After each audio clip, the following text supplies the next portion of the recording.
How many people believe in the idea that the way you think has some effect on your life? That your thoughts are intimately connected to your future?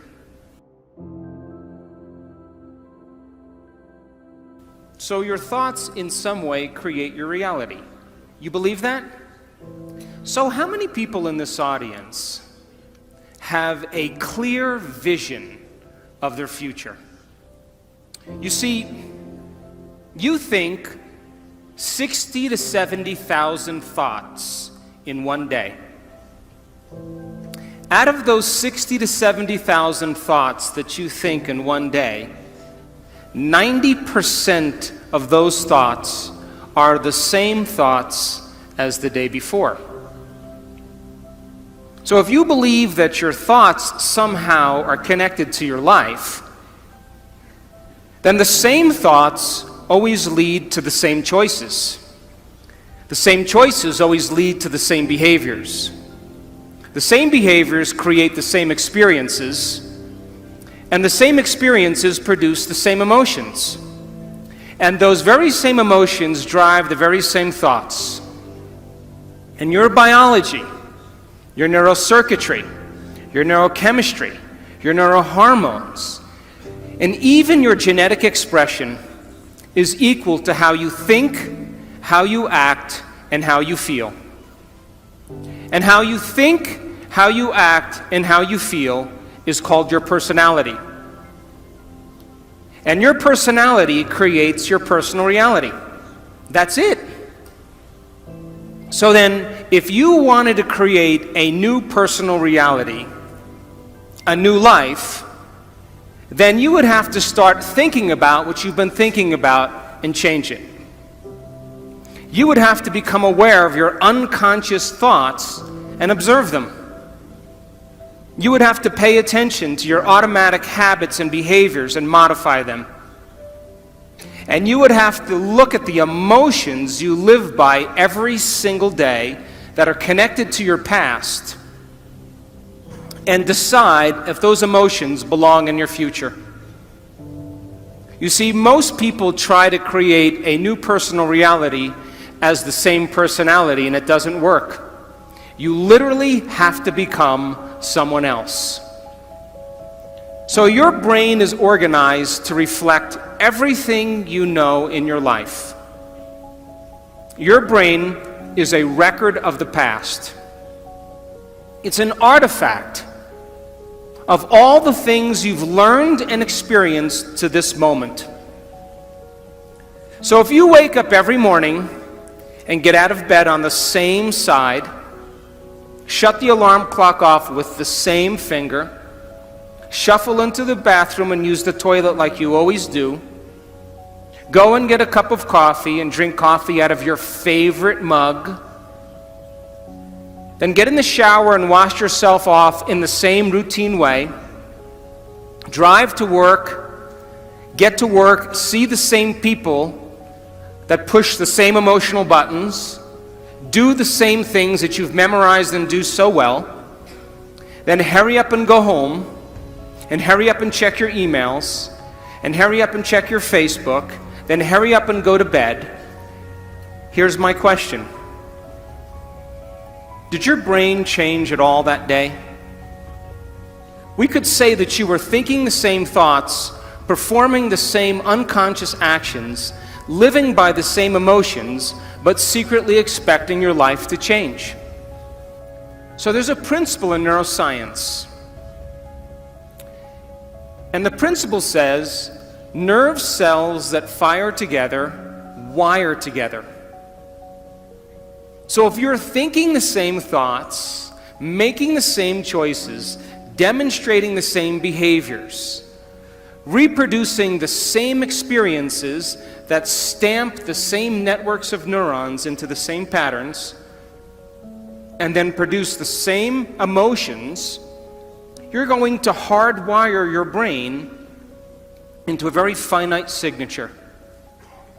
Because as you fire and wire the same circuits in the same way, those circuits begin to become more connected.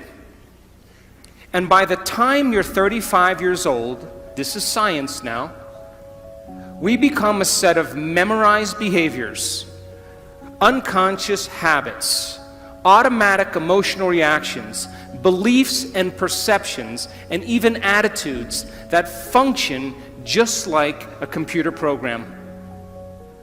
And if you do something over and over and over again, the repetition of those actions over time conditions your body to know how to do it better than your mind. And a habit is when your body knows better than your mind, where you've done something so many times that the body now knows how to do it better than the brain. And so 95% of most people's behaviors, attitudes, thoughts, beliefs, emotional reactions are subconscious programs. So why is that important? Because you're here this week to learn new information. And every time you learn something new, you make new connections in your brain. That's what learning is. Learning is forging new synaptic connections. Physical evidence as a result of your interaction in the environment and the footprints of consciousness is called learning, making new connections. And the Nobel Prize laureate Kandel in the year 2000 found that when people learned one bit of information, they doubled the number of connections in their brain from 1,300 connections to 2,600 connections. But if they didn't review that information, if they couldn't repeat it, if they couldn't remember it, those circuits pruned apart in hours or days. So if learning is making new synaptic connections, then remembering is maintaining and sustaining those connections. And you are here this week to learn vital information about creating a future and be defined by a vision of the future instead of the memories of the past. Because if you are not defined by some vision that is bigger than you, and you are not passionate about that vision, then you're left with the old hardware of the past in your brain, and you will be predictable in your life. So would you agree then? New thoughts, new information should lead to new choices. New choices should lead to new behaviors. And new behaviors should create new experiences. And new experiences should produce new emotions. And those new emotions should drive new thoughts. And that's called evolution. So if your brain is a record of the past, and you don't have a vision of the future, then you are living in the past. And you will never arrive at that new future. So then if you wake up in the morning and you are not being defined by a vision that's bigger than you, and it doesn't get you out of bed and inspire you into possibility, and you get up living from the old hardware of the past and the old emotions stored in your body, do you know what's going to happen to you? You're going to wake up and you're going to open your eyes and you're going to see the same people and go to the same places and do the exact same thing at the exact same time. And the moment you open your eyes, all of a sudden now, it's your external environment that's controlling how you think and feel. Because you have a neurological network in your brain for every person you know, every place that you go, everything that you own, everything that you do. And the moment you open your eyes and you see the same people and go to the same places and do the exact same thing at the exact same time, it's your external environment that's turning on different circuits in your brain, causing you to think equal to everything that you know. And you told me you believe that your thoughts have something to do with your destiny. And as long as you're thinking equal to your environment, you keep creating the same life. To change, To truly change is to think greater than your environment, to think greater than the circumstances in your life, to think greater than the conditions in your world. And every great person in history knew this. Whether it was Mahatma Gandhi, Martin Luther King, the Wright brothers, Joan of Arc, they all had a vision. Couldn't see it, couldn't smell it, couldn't taste it, couldn't feel it, but it was alive in their mind. It was so alive in their mind that they began to live as if that future reality was happening in the present moment.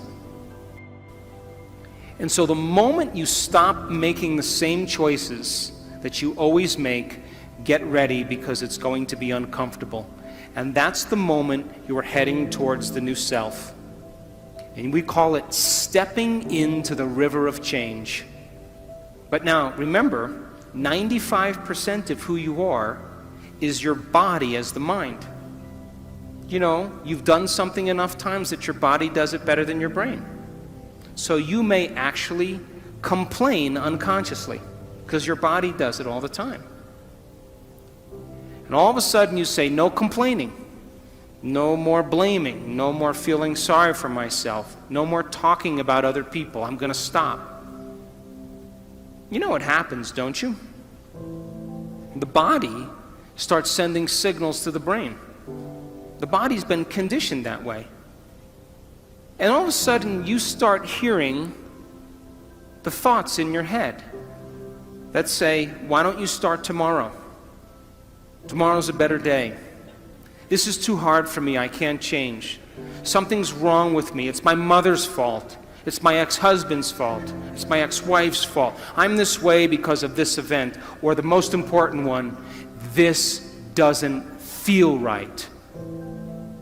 And the moment you respond to that thought as if it's true, that thought leads to the same choice, which leads to the same behavior, that creates the same experience, that produces the same emotion, and the person says, this feels right.